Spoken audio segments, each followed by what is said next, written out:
안녕하세요. 법도사 옥변 옥성기 변호사입니다. 반갑습니다. 안녕하십니까 변호사님. 예. 변호사님, 코로나도 버틴 대한민국 중장년들이 새로운 위기를 맞게 되었습니다. 그것은 스트레스 지수 1인 이혼입니다. 전체 이혼은 줄어드는데 황혼 이혼은 최고 수치를 기록하고 있습니다. 이혼이 이렇게 큰 스트레스를 주는데 사람들은 왜 이혼하는 걸까요? 사람들은 배우자가 미워서 이혼한다고 생각하지만 저는 행복하기 위해서 새로운 삶을 찾기 위해 이혼을 선택한다고 생각합니다. 이혼의 이유는 다양하겠지만 가장 많은 부분을 차지하는 것이 배우자의 불륜입니다. 최근 최세홍의 HD 행복연구소 소장은 이혼 사유 중 제일 많은 비중을 차지하는 불륜과 관련하여 불륜도 과학이다 라는 제목으로 중앙일보 인터뷰를 했습니다. 많은 부부들이 이혼을 선택하는 이유 중 70% 이상이 외도와 관련이 있다고 말합니다. 배우자의 외도는 하늘에서 뚝 떨어진 사건이 아니라 단계적인 과정을 통해 진행되기에 부부간의 대화가 멀어지는 순간 불륜을 유발하는 씨앗이 뿌려진다고 합니다. 결국 서로 멀어지고 불륜으로 이어지는 부부의 이유의 대부분이 대화의 단절로 주로 각방을 쓰는 부부나 섹스리스 부부의 경우가 다수라는 것입니다. 최 소장은 이와 관련 1단계는 부부간 멀어지는 대화로서 배우자의 말에 딴소리, 즉 동문서답을 하는 것을 말합니다. 예를 들어서 아내가 날씨가 춥다고 하는데 남편은 우리 고양이 키우자고 답하는 거죠.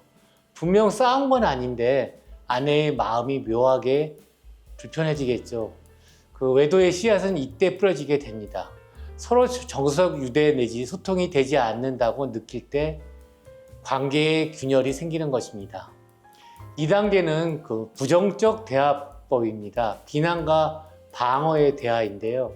한쪽에서 당신은 맨날 왜 그래? 라고 공격하면 다른 쪽에서는 공격을 막으려고 방어를 하겠죠. 너도 화낼 땐 그렇잖아. 내가 뭘 잘못했는데 라며 다툼으로 이어집니다. 3단계는 상대를 업신여기는 경멸의 대화법입니다. 배우자의 말에 주제 파악이나 해. 네가 뭘 아는데 라며 반응하는 거죠. 말투뿐만 아니라 비웃는 표정도 다 경멸이라고 할 수 있습니다. 4단계는 결정판인데 담쌓기입니다. 상대방을 없는 사람 취급하는 것이죠.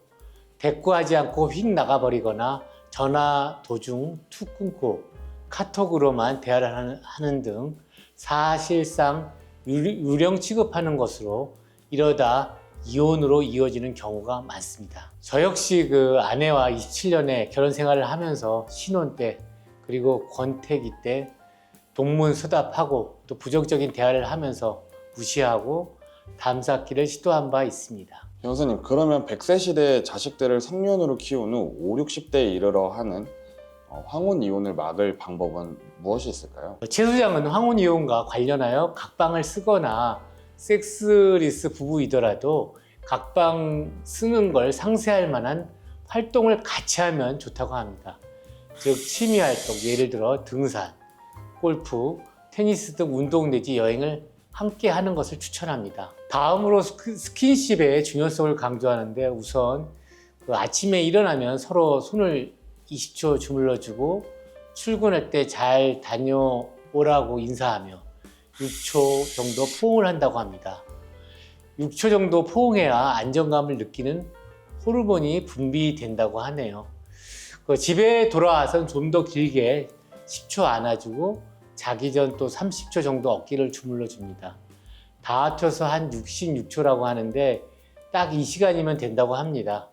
66초만으로 서로 연결되어 있다는 느낌을 받을 수 있고 이건 자식들에게 해줘도 좋다고 합니다. 저도 이 기사를 읽으며 아내와 자식들에게 66초 포옹, 안마 등을 구사하려고 합니다. 저희 집사람 내지 아이들은 뜬금없다면서 갑자기 왜 이러냐고 할 테지만 말입니다. 한편 이러한 부부간 대화 단절 및 각방살이를 하면서 행복을 추구하기 위하여 외도 또는 불륜을 하고 이것이 배우자에게 발각되었다면 그 상대방은 행복하기 위해서 이혼을 선택할 수 있겠죠. 최근 SK 최태원 회장과 노소영 아트센터 나비관장이 1조 3천억 원대 이혼 소송 상고심 및 권혁빈 스마일게이트 최고비전 제시 책임자와 그 배우자의 1심 이혼 소송부터 일반인의 조용한 이혼까지 변호사님 말씀대로라면 행복을 추구하기 위한 이혼을 할 텐데 이에 대해서 답변 부탁드립니다. 이혼은 크게 그 협의이혼하고 재판상 이혼 두 가지로 나뉘어지고, 또 협의이혼은 부부가 재산 분할과 양육권에 대해 합의한 뒤 이혼하는 절차입니다. 부부가 재산 분할과 양육권을 두고 의견이 서로 다르면 법정 다툼, 즉 재판상 이혼을 하게 됩니다. 최근에는 이혼 소송만 접수한 뒤 재판에 들어가기 전 합의를 통해 이혼하는 조용한 이혼이 늘고 있습니다. 즉, 그 진흙탕 싸움으로 번질 수 있는 이혼 소송을 피하면서 이 과정에서 이혼 전문 변호사들은 수임료를 챙길 수가 있습니다. 저 역시 조용한 이혼을 통해 재산을 분할하는 등 이 두 건의 사건을 처리한 바 있습니다. 한편 그 기업인 이혼은 단순 그 재산 분할을 넘어 경영권 분쟁으로 번지는 경우가 많아 대형 로펌들이 관심이 집중되고 있으며, 그 대표적인 사례가 SK 최태원 회장과 노소영 아트센터 나비 관장의 1조 3천억대 이혼 소송 상고심, 그리고 권혁빈 스마일게이트 최고비전 제시 책임자 CBO라고 하대요. 그 배우자의 1심 이혼 소송이라고 할 수 있습니다. 이에 따라 그동안 가사 사건을 수임하지 않던 주요 로펌도 가사 상속 분야 전문성을 강화하고 있는 실정입니다. 행복하기 위해서 이혼할 수 있고 또 분류 내지 외도를 할 수 있습니다. 행복을 위해 짧게는 1년, 길게는 20-30년을 살붙이고 살아온 배우자 재산 분할 등을 하면서 하루아침에 갈라서는 게 나은지, 아니면 몰래 그 불륜을 저지르는 것이 나은지는 아무도 답할 수 없습니다. 왜냐하면 각자의 삶이고 그 삶은 존중되어야 하니까요. 그래서 저는 개인적으로 아리스토텔레스의 행복론을 다시 한번 마음속에 새겨봅니다.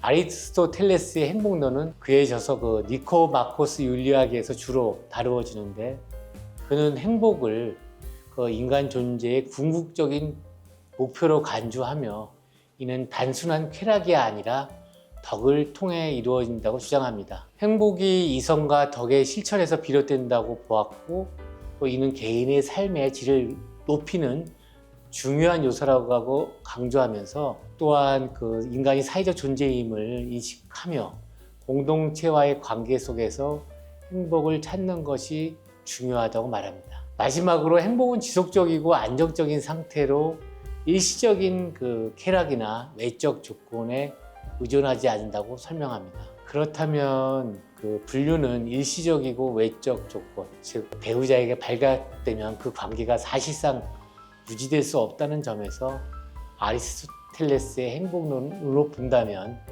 매우 불안정한 것 같습니다. 네, 변호사님께서 이제 갑작스럽게 이혼과 불륜에 대해서 또 말씀을 해주셨는데, 이혼에 대해서 또 좋은 답변 잘 듣고 가겠습니다. 변호사 오늘도 좋은 답변 감사합니다. 감사합니다. 북도서 옥변 옥성기 변호사였습니다.